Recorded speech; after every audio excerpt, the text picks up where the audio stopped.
Sir వైసీపీలో పెరుగుతున్న జోషు స్థానిక ఎన్నికల్లో గతంలో పోల్చుకుంటే ఏదైతే 2019 నుంచి 24 కూర్చుంటే 90%, 95% వార్ వన్ సైడ్, అసలు తెలుగుదేశం పార్టీ లేదు, కూటమి లేదు, అటర్ ఫెయిల్యూర్ అన్నారు. కానీ 161 సీట్ల బలమైన కూటమి ప్రభుత్వంలో లోకల్ వార్లో వైసీపీకి ఘనమైన విజయాలు రావడం ఏ రకంగా చూడాల్సిన అవసరం ఉంది. మరొక వైపు నేతలకి ఆల్రెడీ చాలామందికి బెయిల్లు వస్తున్నాయి, కొంతమంది అరెస్టులు అయిపోతారంటూ ప్రచారం జరుగుతున్న నేపథ్యం. అంటే ఒకటి వైసీపీలో సీన్ కొంచెం మారుతున్నట్టుగా ఉంది. అంటే పూర్తిగా వేటాడడము, ఇంకా అంతా ఎదురు దెబ్బలు, అందరు పార్టీలు మార్చేస్తారు. విజయసాయి రెడ్డి కూడా మారిపోయాడు. ఈ స్థాయి అయినాక విజయసాయి రెడ్డి తర్వాత ఫాలో అప్ మీరు కనుక చూస్తే ఆ స్థాయిలో ఎవరు మళ్ళీ పోవటం అది జరగట్లేదు. ఇది వాళ్ళకు సంబంధించిన అంచనా మాత్రమే. ఎందుకంటే వినేవాళ్ళకి చాలా స్పష్టంగా చెప్పాలి. రాజకీయ పార్టీలు ఎప్పుడు ఎదుటి వాళ్ళ బలాన్ని తమ బలాన్ని కూడా సమానంగా చూసుకుంటే తప్ప వాళ్ళదేమీ లేదనుకుంటే చాలా నష్టం జరుగుతుంది. చంద్రబాబు నాయుడు కూడా మొన్న కలెక్టర్ల సమావేశంలో 5 ఏళ్ల తర్వాత మేము మళ్ళీ ఓట్లు అడగాల్సి ఉంటుంది, మీరు గుర్తుపెట్టుకోండి అని ఒక మాట చెప్తున్నారు. సో రాజకీయం అనేది వన్ డే మ్యాచ్ కాదు, అది టెస్ట్ మ్యాచ్. అది నడుస్తూ ఉంటుంది. ఒక ఎన్నిక తర్వాత ఒక ఎన్నిక, ఒక పరిస్థితి తర్వాత ఒక పరిస్థితి, కేంద్రం రాష్ట్రం ఇదంతా. నిన్న జరిగిన ఉప ఎన్నికల్లో మనం ప్రధానంగా కడప అప్పటికి అయింది, దాని గురించి మనం చర్చించాం. కానీ నిన్న 50కి పైన ఎన్నికలు జరిగితే దాదాపు ఇందులో 33 నుంచి 35 వరకు వైసీపీ వాళ్ళు గెలుచుకున్నారు. ఇది ఒక ముఖ్యమైన ఇది. ఎందుకంటే ఎటు గాలి వీస్తే అటు మారినట్టుగా రాష్ట్రంలో మీరు టీడీపీ కూటమి ఇంత బ్రహ్మాండమైన దీంతో వచ్చి 11 స్థానాలకు వైసీపీ పడిపోయిన తర్వాత సహజంగా స్థానిక ఎన్నికల్లో అందరూ ఒకవైపుగా పొద్దుతిరుగుడు పువ్వులాగా అటు మారిపోతారు కదా. అలా మారిపోతే వీళ్ళు గెలిచే అవకాశం ఉండదు. కానీ నిన్న చూస్తే మటుకు కడప నిలబెట్టుకోవటం ఒకటైతే చాలా చోట్ల వీళ్ళు ఆధిక్యత సంపాదించి 33-34 స్థానాలు నిలబెట్టుకున్నారు. అంటే ఒక్కసారిగా మొత్తం అంతా దూకే పరిస్థితి అయితే లేదు. దూకడం ఎందుకు, కొంచెం చూద్దాము అంటే ఇక్కడ కూడా మనకు భవిష్యత్తు స్థానికంగా ఉందేమో. అంటే క్షేత్రస్థాయి కూడా, స్థానిక ఎన్నికలు అనేసరికి క్షేత్రస్థాయి కూడా కొంచెం ఆ గ్రామంలో, ఆ మండలంలో సంబంధాలు ఎలా ఉన్నాయి, ఎవరున్నారు, ఇదంతా ఉంటుంది. కాబట్టి కూటమి మరి ఏకపక్షంగా వెళ్తుందన్న పరిస్థితికి 10 నెలలు అయిన తర్వాత ఈ ఉప ఎన్నికల్లో కొంచెం ఇదైంది. ఇంకా ఒకటి కనుక మీరు చూస్తే చాలా చోట్ల నిషేధాజ్ఞలు విధించటం, హౌస్ అరెస్టులు చేయటం, కోరం లేదని వాయిదాలు వేయటం, హైకోర్టుకి వెళ్ళి ఎన్నిక ఆపాలని చూడటం, ఇదంతా అంటే ఒక విధంగా ఒక బహుశా ఫస్ట్ బ్రేక్ కావచ్చు. అంటే వాళ్ళ కోణం నుంచి తమ మీద జరిగేదానికి ఇది ఒక ఫస్ట్ బ్రేక్. మీరు విశాఖపట్నం చూస్తే కూడా జీవీఎంసీలో చాలామంది దూకిన తర్వాత కూడా ఎన్నిక జరపట్లేదు ఇంకా. అంటే కోరం లేదని రకరకాల పేర్లతో. ఇక వాళ్ళైతే అచ్చం వాళ్ళది ఎక్కడికైనా తీసిపోవాలి ఈ స్థాయిలో వాళ్ళు కూడా ఆలోచిస్తున్నారు. అంటే ఒకటైతే ఒక ఏమనాలి, రెసిస్ట్ చేయగలుగుతున్నారు, అడ్డుకోవడానికి ఒక వ్యూహాన్ని అయితే సిద్ధం చేసుకున్నారు. ఇంకా అంతా అయిపోయింది అన్న పరిస్థితి నుంచి అది కనిపిస్తుంది. వాళ్ళ పత్రిక కనుక చూస్తే ఈరోజు ఫ్యాన్ గిరగిరా తిరిగిందని ఇంక మొత్తం ఒక పేజీ అంతా వేసుకొని చాలా చోట్ల కొన్ని చోట్ల ప్రత్యక్షంగా అడ్డుకున్నారు, చేతులు ఎత్తే వాళ్ళని, ఇట్లాంటివన్నీ కూడా చాలా చెప్తున్నారు.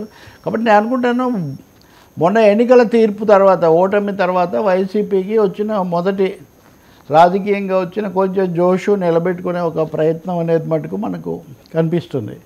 ఇంకా ఈ మేరకు వాళ్ళ అధికార ప్రతినిధులు మాట్లాడేశారు, వాతావరణం మారింది, లేకపోతే ఇంకోటి. సహజంగా రాజకీయ పార్టీలు అంతే కదా.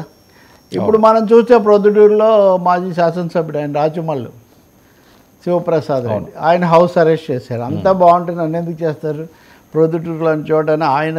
ఇట్లా ప్రతి చోట ప్రకాశం జిల్లాలో కూడా ఇది బాగానే జరిగింది. ఎటొచ్చి జనసేన ఒకటి, టీడీపీ వాళ్ళు 2 తెచ్చుకున్నారు అక్కడక్కడ తప్ప. అనంతపురం లాంటి చోట కూడా ఆపటం. అనంతపురం నిజానికి రాజశేఖర రెడ్డి హయాంలో తర్వాత జగన్ వచ్చాక కూడా టీడీపీ బాగా బలంగా ఉండేది. పవన్ కళ్యాణ్ కూడా వెళ్ళినటువంటి స్థలం అది జిల్లా.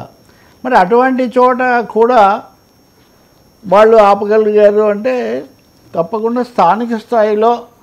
అంటే కొంతమంది అంటున్నారు కదా ఇంకా కిందకి వెళ్తే కొంచెం డిఫరెంట్గా ఉందని. అది వైసీపీ వాళ్ళ క్లెయిమ్. అది ఇంకా అది ఎంతవరకు వాళ్ళు నిలబెట్టుకుంటారు ఏంటి అనేది మనం భవిష్యత్తులో చూడాలి.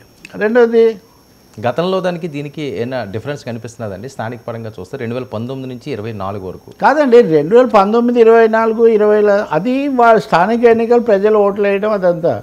ఇది ఎన్నికైన అభ్యర్థులు కొంచెం అడ్మిట్ అవ్వడం అదొకటి. రెండోది ఉప ఎన్నికలు కూడా. ఉప సర్పంచ్ ఎన్నికలు కూడా 119 చోట్ల ఏటో జరగాలి. కొన్ని జరిగాయి, ఇంకా కొన్ని జరగలేదు. వాటిల్లో కూడా మేము గెలిచామని వీళ్ళు చెప్తున్నారు వైసీపీ వాళ్ళు. కాబట్టి క్షేత్రస్థాయిలో మా పట్టు నిలబెట్టుకున్నాము, మొత్తం ఏమీ ఊడ్చిపెట్టుకొని పోలేదు, నిజానికి మీరే సర్దుబాట్లు వీటన్నిటిలో మీరే కొంచెం ఇబ్బందులు పడుతున్నారు అని చెప్పే ఒక ప్రయత్నం వైసీపీ వాళ్ళు బలంగా చేస్తున్నారు. రెండవది పవన్ కళ్యాణ్, చంద్రబాబు నాయుడు కూడా ప్రత్యేకించి ఫోకస్ పెట్టిన కడపను జగన్ నిలబెట్టుకున్నాడు అనేది కూడా వాళ్ళకు ఒక ప్రధానమైన రాజకీయమైన ఊరాటలాగా కనిపిస్తుంది.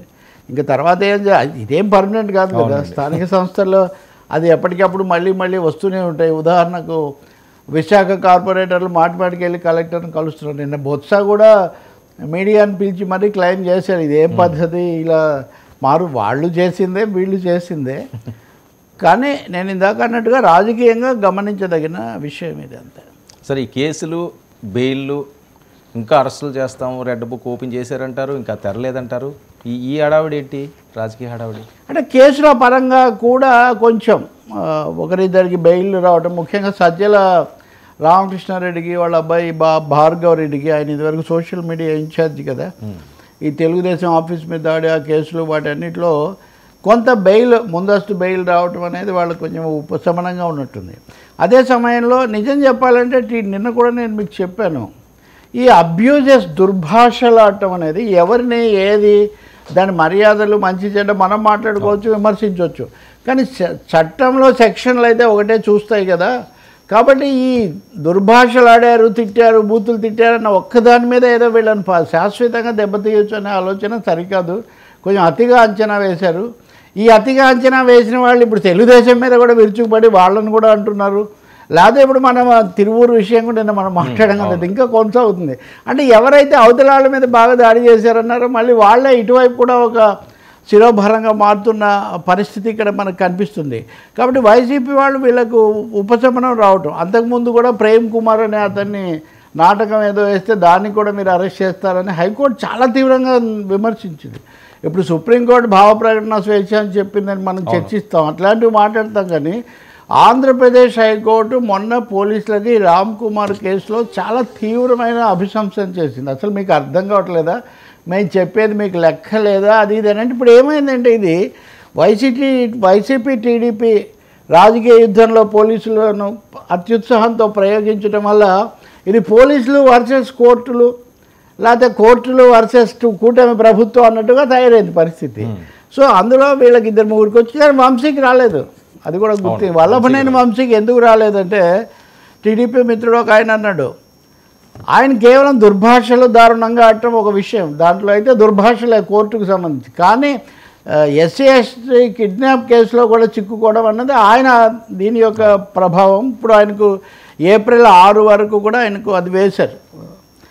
సరే పోసాని బయటకు వచ్చాడు. ఇక్కడ ఇంకో విషయం ఏమంటే చాలామంది అనుకుంటున్నట్టుగా కాకుండా ఈ కేసులను జగన్ ఆయన టీము చాలా తీవ్రంగా తీసుకుంటున్నారు. దీనికోసం ఒక నిధి ఏర్పాటు చేసి ఒక లీగల్ టీంని ఏర్పాటు చేశారు. ఎవరి మీద కేసు వచ్చినా కానీ ఈ టీమే అక్కడ అటెండ్ అవుతుంది, వాటి గురించి లీగల్ పాయింట్లు పట్టుకొని వాదిస్తుంది. రెండవది కాస్త ఇళ్ళు ధ్వంసమో లేదా గోడలు కూల్చేయటమో ఇట్లాంటివి ఏమొచ్చినా వాళ్ళకి డబ్బులు పంపించటం, వాళ్ళ దగ్గరికి మనిషిని పంపించటం. అంటే నాయకులు కనిపించట్లేదు అని అనుకున్న క్యాడర్ను కాపాడుకోవటం అనే దానికి జగన్ ఇప్పుడు చాలా ప్రాధాన్యత ఇస్తున్నాడు అనేది వాళ్ళ వెర్షన్, అధికారిక వెర్షన్. సో అందువల్లనే ఈ 2-3 పాయింట్లు కూడా మాకు అనుకూలంగా ఉన్నాయి. అంటే ఈరోజు ఒక పత్రిక చూస్తున్నా, ఏది వారం తిరిగేసరికి జగన్ భారతి బెంగళూరు వెళ్ళిపోతున్నారు, ఇక్కడ ఎవరు పట్టించుకోవట్లేదు, ఆ పార్టీ చాలా ఇదైపోయిందని. కానీ మా దగ్గర అయితే అలా లేదని వాళ్ళు అంటారు. ఇంకేం జరుగుతుందో మనం చూడాలి. 2 సమస్యల మీద ఏ మేరకు నిలబడతారు ఇవన్నీ కూడా. బట్ కేసుల విషయంలో మటుకు గతంలో లాగా ఏకపక్షంగా ఉన్నది. ఇప్పుడు సుప్రీంకోర్టు దాన్ని కూడా అది కూడా మనం మాట్లాడవచ్చు. అది తమకు పెద్ద ఉపశమనంలాగా భావించి వెంటనే వాళ్ళు రంగంలోకి దిగుతున్న పరిస్థితి. ఇప్పుడు సాక్షిలో ఏదో కథనం రాశారని భూమా అఖిల ప్రియ వాళ్ళ ఆఫీస్ మీదకి వెళ్ళి దాడి చేశారు. ఎవరైనా పత్రికల మీద ఛానళ్ళ మీద దాడి చేయడం పొరపాటు కదా. ఇంతకుముందు కాటసాని రాంభూపాల్ రెడ్డి వాళ్ళ పార్టీ ఉన్నప్పుడు వైసీపీ ఉన్నప్పుడు ఈనాడు ఆఫీస్ మీద దాడి చేశారు, అది తప్పని మనం ఖండించేప్పుడు మీ మీద కథనం రాస్తే మీరు తప్పనుకుంటే మీరు వాళ్ళకు ప్రకటన పంపించండి, మీడియాని పిలవండి, మీరు కూడా వెళ్ళి మాట్లాడతామని చెప్పండి. అంతేగాని దాడులు చేయటము బెదిరించడాలు మటుగా ఇది కుదరవు. అంటే ప్రత్యక్ష దాడి దాకా వస్తున్నారు అంటే దాని అర్థం ఏంటంటే ఘర్షణ పెరగడం అనేది కూడా మనకు కనిపిస్తుంది. ఇదంతా అదర్ సైడ్. సరే, ఈ లోకర్ వారు వైసీపీ కాస్త బూస్టప్ ఇచ్చినట్టేనా? ఖచ్చితంగా వాళ్ళకి ఎక్కువ వచ్చి చెప్తున్నారు కదా, ఫ్యాన్ గిరగిరా తిరుగుతుంది అంటే ఫ్యాన్ రెక్కలు విరిచేసామని వీళ్ళు అంటుంటే లేదు, గిరగిరా తిరిగిందని వాళ్ళు అన్నారు. రాజకీయం అదే కదా, నడుస్తూనే ఉంటుంది. అది ఎప్పటికప్పుడు ప్రతి అడుగులో జాగ్రత్తగా ఆచితూచి అడుగు వేయాల్సి ఉంటుంది. ప్రజలకు దగ్గర అవుతారా లేదన్నది ఒక ముఖ్యమైన అంశం. సార్